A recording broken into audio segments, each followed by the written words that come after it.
What is going on, guys? Sam back here as usual. Welcome to 2023.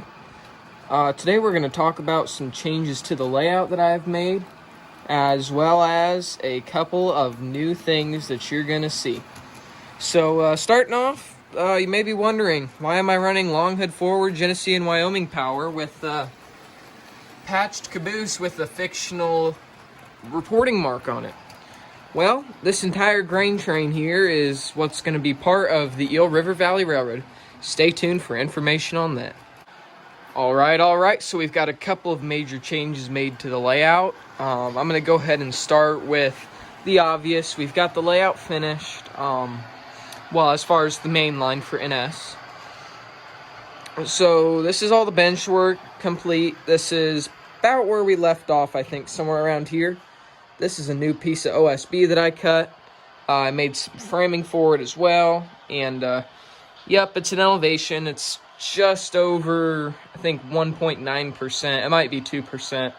I don't know. I've run 30-car trains up here with 2 units, and they don't struggle at all. Well, they struggle a little, but you know what? They run just fine, so I'm not worried about it.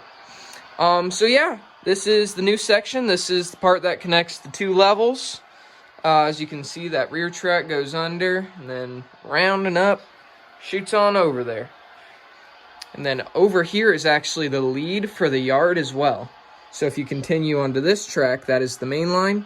If you go onto there, ducks under, and into the yard. So these are actually the inbound outbounds, and then once I have this back track finished, that is going to be the yard ladder of sorts where all the tracks funnel into. But for now, it's power storage. And while I'm over here, I'm going to go ahead and talk about some new units. This is a Canadian National unit, Intermountain Gevo, just DCC, purchased off of one of my friends. Good looking unit, very happy to have it on the layout. Y'all have seen the primer unit. This is one of my new 80 Macs, Kato SD 80 Mac. It has sound in it, DCC, and I believe it's economy sound. Take that off so you can hear it.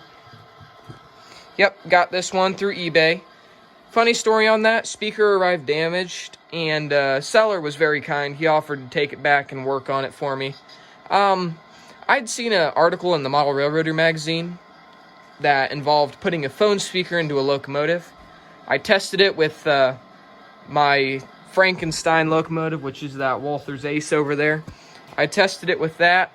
I determined that it would work, and you know what? I'm very happy I did it. I had a spare phone laying around, tore it apart, put it in.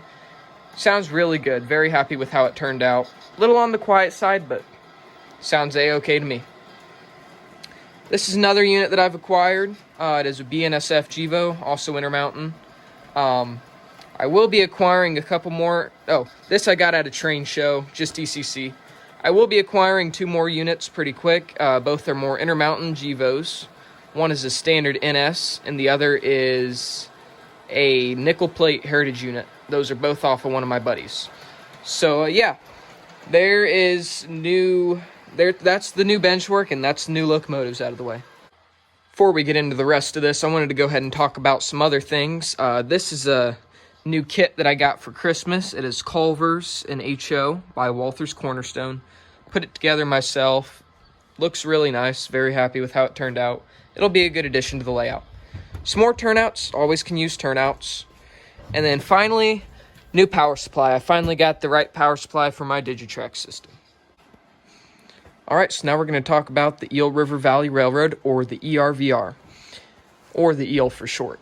The Eel is my fictional short line that is supposed to be the former Pennsylvania Railroad Butler branch, or the former Eel River Railroad.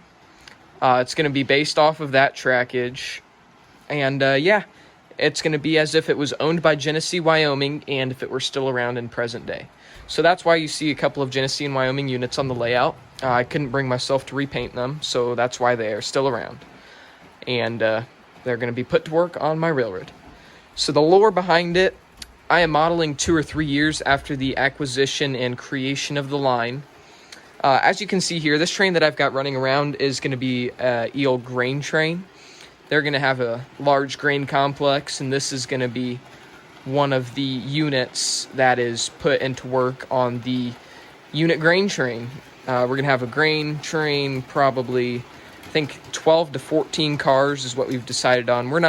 I'm not too sure. I'm still working on the schematics of it and all the lore to it. But yeah, I'm going to go ahead and describe to you how the eel is going to fit into the rest of the layout. So here you can see I have a very poor quality, quickly drawn up diagram of the layout. So this right here, see if it focuses, is the current layout. You know, it's the classic loop, you know, goes around. And then right here, this is the segment that we are on. It's as if you were facing this way. And then under the stairs, there's a little bit of room, which is going to be this part. So this track right here is actually going to be where the eel comes off. And then what they're going to do is they're going to go back there, and then there's going to be a dead end. And then there's going to be a runaround track, which we can see here. And then you can continue on to the Eel River Valley Railroad. This is the short line part. It will parallel this right here. And then it'll go back along that wall, circle back, and then it'll be stub-ended about here. Staging yard will be on this segment. And then you'll run around in. And then the locomotive will actually go onto the runaround track. It'll run around its train, grab the caboose, and enter NS's layout, or NS's portion of the layout. So that's why you can see the caboose right behind the locomotive running long hood forward.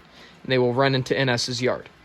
So yeah, pretty interesting. The eel is currently going to have 2 unit grains and at least 2 locals, one based out of this yard and then one based out of the staging yard, which will be on eel territory.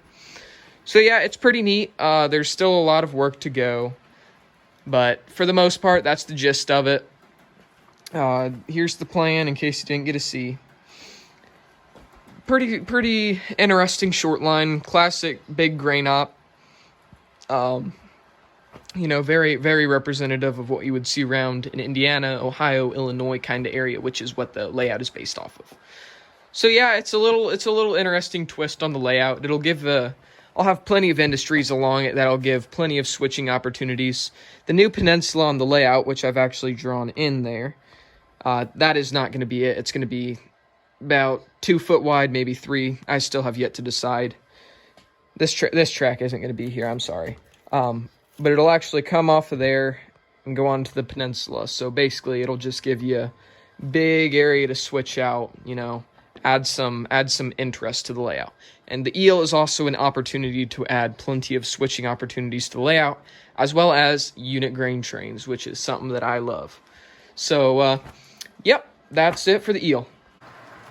All right, so finishing up, we have recapped the new acquisitions on the layout. We have discussed the additions to the layout, such as the bench work, the building kits, locomotives, all that good stuff. We've discussed the Eel River Valley Railroad, or the EEL, or ERVR. Yeah, I think that's going to be it. Welcome to 2023. Happy New Year. Happy Merry Christmas. Make sure you guys have a good one.